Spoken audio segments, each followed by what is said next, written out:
Otsaiaren 11an ospatzen da zientzia arloko emakumeetan eskatuen nazioarteko eguna. Jarduera zientifiko-teknikoak gizonezkoen kontua direlako ustearekin apurtzeko. Emakume zientzialarien lana ikustarazteko eta etorkizun batean neska gehiago zientzia arloko ikasketak egitera animatu baitezen sustatzeko. Helburu horiekin bat eginda Arrasateko Digilabera etorri gara.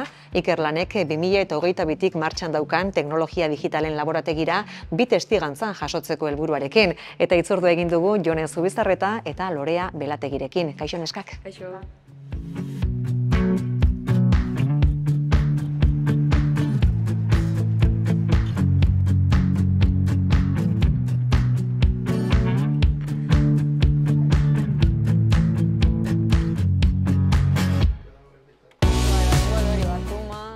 Ni Jone Zubizarreta naz, 24 urte daukot Arrasatearra, eta ingenieritza elektronikoa ikasi nauen, hemen MUn, eta gero sistema txertatuen mastera nauen UPV-en.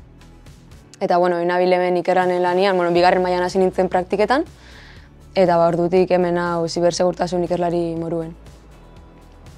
Eta ni Lorea Belategia Arrasatearra baita, ingenieritza informatikoa ikasi nauenik, MUn ere, gero tesia egin nauen, eta gero ja industriara pasa nintzen, eta egon naiz pare bat enpresetan lanean, eta ikerlanen noia 7 bat urte. Eta hemen zibersegurtasun eta fidagarritasunean lanean.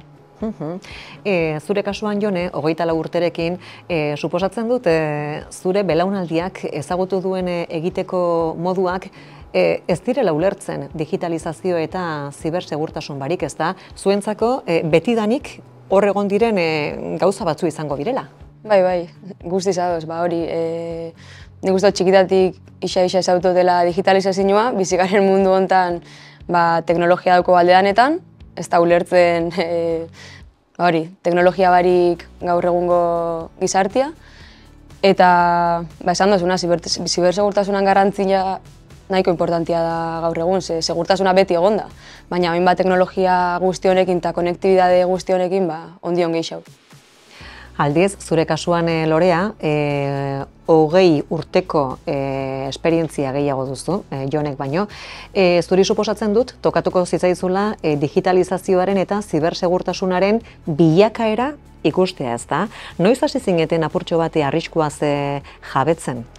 Unibertsitatean azken urtean edo azken bigarrenean edola, eduki genuen ikasgairen bat, oso gainetik ikutzen zuna pixkat ziberri zalako, eta egia da gero enpresetara eta mugitzen zarenean, hasiera batean ez zela ikusten horrelako mugimendurik. Eta poliki mundu guztia aidala, pixka kontzientziatzen eta pixkat digitalizatzen beraien sistema guzteak, erakartzen dauen onuragatik. Orduan, ikusten da azkenengo urteetan egondala horrelako salto handi bat inguruko enpresa guztietan. Konta eguzu, hasiera haietan zaintzen egiteko modua, zer aztertzen eta garatzen zenuten? Nik gehien bat landu izan dutena da fidagarritasuna, segurtasuna, makina, gailuek eta pertsonei minez egitea. Zibersegurtasuna berriz da makina bera mintzea edo zelabait minori bertan egitea. Orduan, nire ikuspuntutik, hasiera batean asko etortzen zen enpresa hunditan. Enpresa hundiak ziren inbertitzen zutenak hortan, gehien bat zetorrelako normatiba edo estandarren bat lortu nahi zutelako kanpoan saltzeko. Oraindik hemen agian etzan hainbeste ikusten, baina egia da inguru honetan asko begiratzen dela zer datorren aurreratu ahal izateko, eta orduan, poliki hasi ginen ikusten ze gauza eskatuko ziren eta ikertzen zela aurreratu eta ze hobetu genezaken gure sistemetan. Hori hasieretan, eta gaur egun, zertzuk egiten dituzue? Gaur egun, antzerako, Lorea komentatu den moruan, itxen dugu lan gutxi gora bera ikusten enpresek zer behar dauen, euren produktuak seguruak izateko.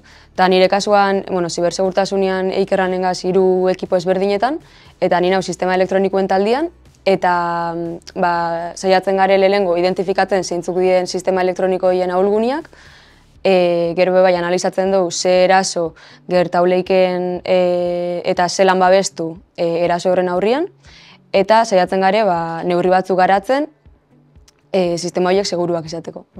Eta hoxe da, ez da, ez bakarra, baina bai ez zuen lanlekuetako bat, ez da, hemen inguruan ditugun ordenadore hauetan eta aparailu hauetan ibiltzen zarete lanean ez zuen egunerokoan zer da hemen dugun esate baterako. Gutxi gora bera da, esplikau dutena, eta hemen itxen duguna da, ebaluau sistema horien segurtasuna. Hemen ikusi leike dagoela plaka bat, ostiloskopioa neurketak hartzeko, ordenagailua, gero prozesatzeko. Gauz asko, aldatu dira urteekin, legedia, kontzientzia egiteko moduak, garapenak eurak, eta baita arlo honetan emakumezkoen presentzia ere ez da. Zuk esate baterako, Jone, nola gogoratzen dituzu unibertsitate garaiak eta lehendabiziko lan urteak? Bueno, nik egia esan unibertsitatean eta oso neska gutxi klasean. Eta lehen lanlekuan ere bi neska ginen. Poliki-poliki urteak aurrera zihoazela, bai sartu ziren beste bi, baina beti ere kantitatean oso gutxi mutiekin konparatuta. Alata ere, sekula ez dutuki lanean eta arazorik horrela. Unibertsitatean bai noiz bai komentario entzuten zen nola, emakumeak laborategian pintatuko digute laborategia La Roches. Entzuten ziren alako. Bai, noizbenka bai, baina bueno, azkenean hor da jarrera hartzen dozuna. Kasuiten badozu geldituko zara pixka eta aparte eta honena kasurik ez egin bakoitza berea eta asko jota zerbait esan eta listo. Eta gero lanean, egia da, bigarren lan mugitu nintzanean eta mugitu nintzan dispositibo medikoak balidatzera, ikustera seguruak zirela. Guztiz kontrakoa, oso mutil gutxi, gehienak farmazeutika alorrekoak ziren. Orduan oso txoke handia esan dora, hau da nesken munduan ibiltzea. Zientziaren baitan ere adar desberdinak daudela, ez da? Bai, baina adar desberdinera eta oso kuriosa. Eta gero ja ikerlanen, nik uste dut ikerlan bai dala zerbait arruntagoa edo azkenean gaude emakumeak proportzioan ez da erdi eta erdi, baina bueno, badago kantitate bat eta ikusi dut urteak aurrera gainera kantitate hori handitzen jundala lekuetan. Orduan, positibo bezala. Zure kasua zein izan da? Bueno, nire kasuan egisa esan da ez da egon aldaketa hondirik lehen sana moduan da. Nik batxilergo teknologikoa inagoenean ja neska oso gutxi ginen, eta batxilergotik nire ikasle ibilbide osoan nik uste dut 110-120 izan garela beti emakumeak, hori 4-5 klasian, gizonez betetako klasietan. Eta hemen topa dutena justo nire ekipoan beha antzerako gauza bat izen da. Emakumeek ze ekarpen egiten diote zientziari? Zein da emakume zientzialarien balio erantsia? Bueno, nik usten dut beste ikuspuntu bat ematen dut zala, eta azkenean ez gara dano berdin, eta gizonezkoak eta emakumezkoak ez daukagu besta pentsakera berdina, baina ja pertsona individualki ere ez, orduan beti da aportazio bat, eta nik usten dut azkenean atera zeiken soluzioak ere aberasgarriagoak izan daitezkela. Egia da, arrakala apurka-apurka ari dela txikitzen ez da, eta lehen zuk aipatzen zenuen moduan gainera Lorea, zientziaren baitan ere adar ezberdinak daude eta horren arabera datuak ere ezberdinak dira. Baina batez ere esanguratsua da ingeniaritzaren kasuan, esate baterako, 2024ko azaroko datuen arabera, EAen lanean zeuden 22.600 ingeniaritatik, 16.400 ziren gizonezkoak eta 6.200 emakumezkoak. Aldea sekulakoa da.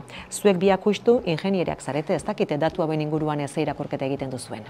Bai, nik uste dut egisa da beti egon dien ingenieritzetan, hau da elektronika, mekanika, informatika, egisa situazioa ez dela asko aldatu, ikusi oso moduan bere kasuan tan irian oso antzekoa, oso kasu antzekoak diez, baina hain bai dauz ingenieritza askoz begeixau, adibidez biomedika, antolakuntza, diseinu, eta nik uste dut adibidez ingenieritza horreitara bai animatzen dela askoz be jente geixau, nahiz eta zuk esan moduan ondion lan asko hauen itxeko eta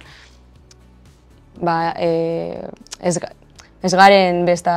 Bai, ez dakite, bai, ez dira animatzen edo besteak atentzio gehiago deitzen dauen edo... Hori da, ez da, zergatik uste duzu gertatzen dela hori izan ere, datuak orokorrean hartuta, estimarloetan dabiltzen gizonezkoen kopurua dezente handiagoa da, gaur egun ere oraindik emakumezkoena, baino zergatikote? Ba, ez dakit, nik uste moduren baten behi igual desinformazio asko dauela, eta erreferente emakume falta asko bai. Eta horrek lagunduko luke emakumezko erreferenteak izateak. Nik baietz uste dut. Bai, Eta batez gertukoak. Bizibilidade gehiago ematen dau, azkenean badaukazu norbait esatu zabaitu, berak hau egin dau eta gustatze jat edo jarraitunik pausu berdinak edo eta hori gertuko jendearekin azkenean erresagoa da esaten dutzuen beste edozein zientzialari baino. Bai. Zuentzako, ze emakumezko izan da historian edo zuen bizitzetan erreferentziazko, izan zientzia eta teknologiaren arloan edo beste arloren batetan?